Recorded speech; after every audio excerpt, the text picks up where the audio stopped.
won't let me. Okay. So I told you I had a funny story, right? Right? Okay. So I told you before, my cousin Aaron used to live out in the Clearfield, Layton area when he was in high school. And on the weekends, we would meet up and like just stay over at one another's house. You know, we would decide. Because I'm only a few years older than him, so it's not really weird. It's not like I'm a decade older. Oh my God, I'm just being like out of breath right now. That's really concerning, Andy. Oh my God. So there's like, you know how like that area down there, his friend, the story I told you about with the cat eye guy. Do you remember? Yeah, I remember that. The cat guy, that was like down in the neighborhood down there. But like at the edge of the neighborhood, it was like, not forested, but it was like field, maybe some trees. But that's all like subdivisions now. That was like at the very end of their neighborhood where he lived. Are you getting this? Are you understanding it? Okay. So further out, I think it's on like, you know where Surf and Swim in the library and all that are here in Layton? You know where that is?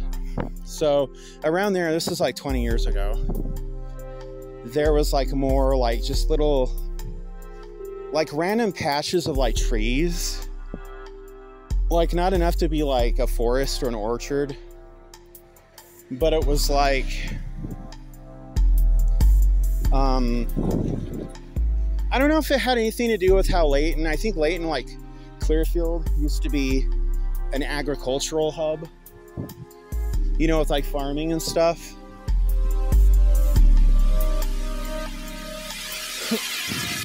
But there were like little clusters, like just like not really big enough on their own to do anything, you know, but like if you bought a bunch of them together, you could like demolish it and do something with it. Yeah. Does that make sense? So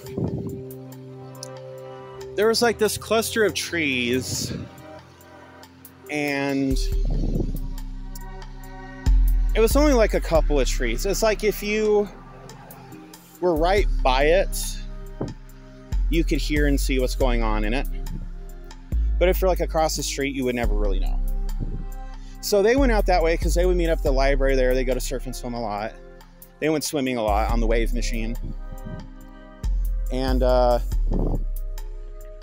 because Aaron lived not too far from him, his friend at the time, I can't remember his name, before he got his license, so he would just ride his bike or whatever, you know, around the corner, up the street, meet him. And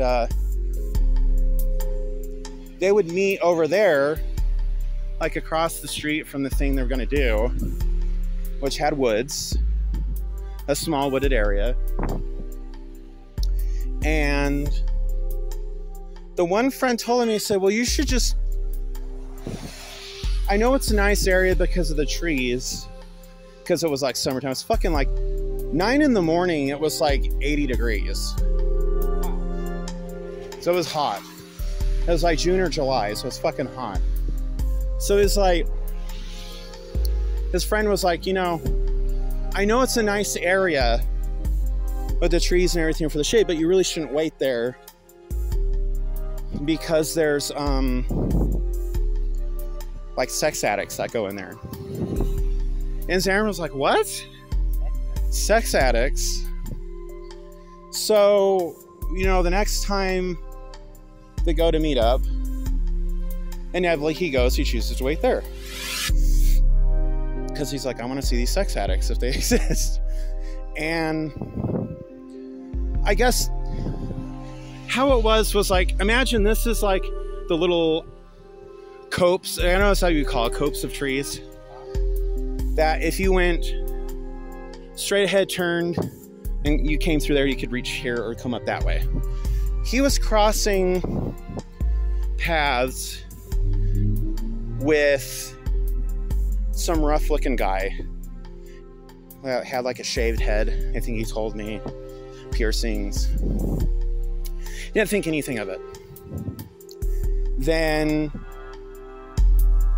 he goes, finds the little area with the trees, and he's like, well, I don't see anybody, you know, I'll just wait, you know, for my friend. Because they had cell phones. That was kind of early, but in their high school, they had cell phones. Well, not in the high school, but Aaron and, well, his mom, Leanne, made sure he had a cell phone. And I'm over here by these trees. And he's sitting there waiting. And he hears this noise. Like, wait, do we remember where 5 Alarm Pizza was? It was around there? Okay. We're in the right area though, right? So he hears this noise. My cousin Aaron hears it. It sounds like... At first, when he first heard it, he said he wasn't sure what it was. It sounded kind of like... He thought it sounded like a squeak or a bird or something. But then he's listening, like he's honing in and listening. And he said it sounded like, you know those Garfield things with the suction cups? Uh-huh. It sounded like someone taking the suction cup, putting it on the window, removing it, putting it back on, removing it, putting it. You know what I'm talking about? Yeah. So he's like, what is that? And he thought, at first he thought maybe it's someone's car. Because, you know, I've heard cars make weird noises. Like their brakes get all out of whack. They sound weird. So imagine that's like the copse of trees. It was less dense than that. It was literally, it's a finite area because literally you go in and you're out in less than a minute out of the other side. It's literally just like from here to like there of trees. Right. So not very much, right? Just a small little field.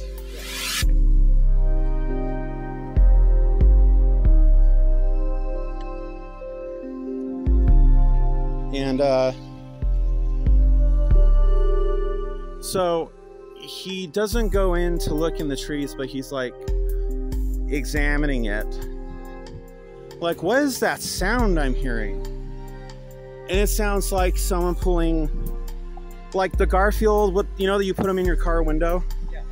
And it could be Garfield, it could be Snoopy, whatever, or a dart, like that. With the dart gun, you shoot it and it has a suction cup. Yeah. He's like, what is that? Less than 2 minutes, because he's, you know, it kind of dies down. He's like, okay, it was probably someone's car or whatever. This old hillbilly homeless looking guy shuffles out of the trees, and he exhales really long and like coughs like he was smoking and is out of breath, or he was underwater and had been holding his breath. You know what I mean? And he turns and notices my cousin. He looks at him and goes, hey, bro. And this guy's like easily 50s. Aaron's like 16, 17. Do you have a smoke? And he's like, oh no, sorry, I don't smoke. I don't carry any. And he goes, oh, you know, that's good. You know, you shouldn't smoke. And then the guy he passed earlier, remember I told you the bald, rough head looking guy? Yeah. Rough looking guy. He comes out. And this is what Aaron told me, hand to God, that this happened. He said, the guy comes out, His pants are around his ankles. And he's just like, couldn't see anything dangling. He peers out of the copse of trees and is angrily getting the bum's attention. Psst, psst. I mean, Zarin heard it right away. It's like, what the fuck? The bum is talking at him like, oh, and I wasn't always like this. I didn't always smoke. And then the guy finally gets his attention. And he goes, I thought you were just going out there to get a smoke. You're not done yet. And he goes, I'm not kidding. The bald head guy says to the hillbilly guy, you're not done yet. Get back in here. And it's literally, well, it was nice talking to you. He turns around and he goes back in with this fucking bald head guy. And so hey friend, I'll meet you over closer to the swimming place. Did you get that? Did you get that whole story? Yeah, I'm calling. No. The bald-headed guy says to the bum, you're not done yet, get back in here. The bum says to Zarin, okay, well, it's nice talking to you. They both turn and go back into the wood because he was sucking his dick. Yeah. Did you not get that part of the fucking...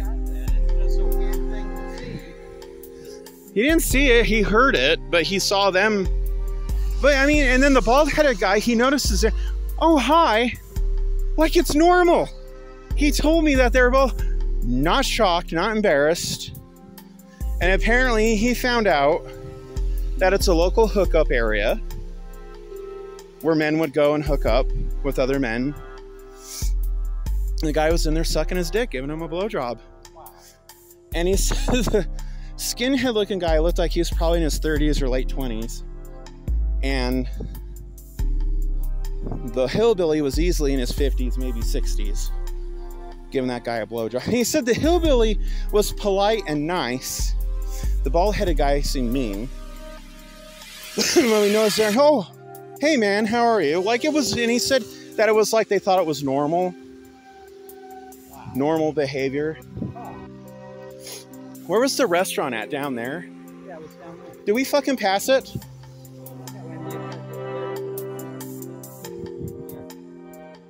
Oh, shit. We can get there from here though, right? Let's go into Barnes & Noble and get my book first real quick, okay? So then we don't have to deal with them. So that's my funny, scary story for the day. Well, it's my cousin's story, not mine. But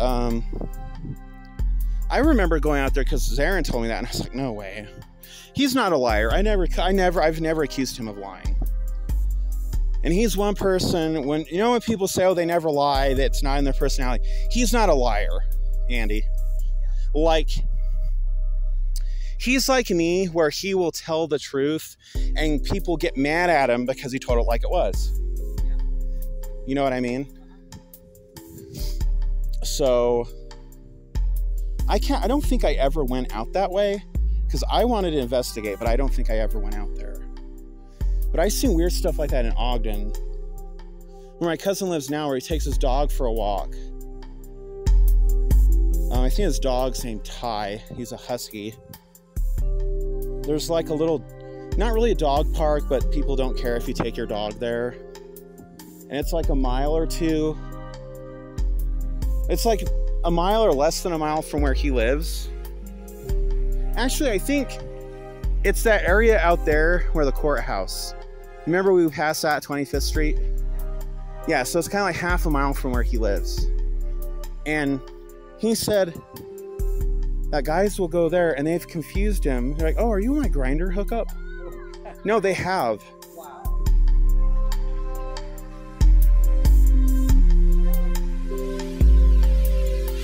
So that happened when he moved there, and that's happened here in Layton 20 years ago. Well, more than 20 years ago now. But look at that gorgeous rainbow here in Layton. Just stare at the rainbow. I shouldn't sing. I don't know the lyrics to that fucking song. I really want to stay at your house tonight. I couldn't wait for you to come and clean out the cupboards. But now you're gone and leaving nothing but a sign. Andy. You never heard that song, huh? Okay, about that prostitute story. Well, I mean, what was he? He had to have been a prostitute, right? Or on drugs. So, as Aaron said that the bum guy was very clear-headed, very well-spoken, very polite, just that he looked like a bum. And he didn't get mad when he said he didn't smoke or carry cigarettes. He said, oh, that's good, you shouldn't smoke. But he was going on about how he never used to smoke, how embarrassing it is asking for people to smoke. And that's what I cracked up. I'm like, it's embarrassing for you to ask people for cigarettes, but you're in there like sucking some guy off, like less than 5 feet away. What I find wild is I've been legit propositioned by strange men. And my friend TJ, I used to not believe her until it happened to me, and I'm like, oh my God. And I'm like, and I'm not a knockout, okay? Oh, I want to go to Michael's too, huh? I'm not a knockout. I'm not like some Adonis. I mean, back then I was cute and I was thin, but it's nothing like Zarin. He has a full head of dark hair. He's tall. He looks exotic. But the worst thing is someone thought he was their grinder hookup. Oh, are you Juan? No. Oh, I'm so sorry. Oh, I mean, I'm supposed to be meeting someone here. I'm so sorry.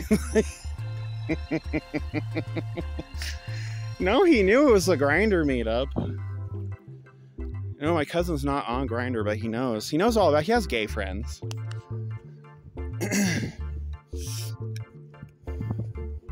I guess I count as his friend, but it's like we're family, so we have to like each other. Yeah.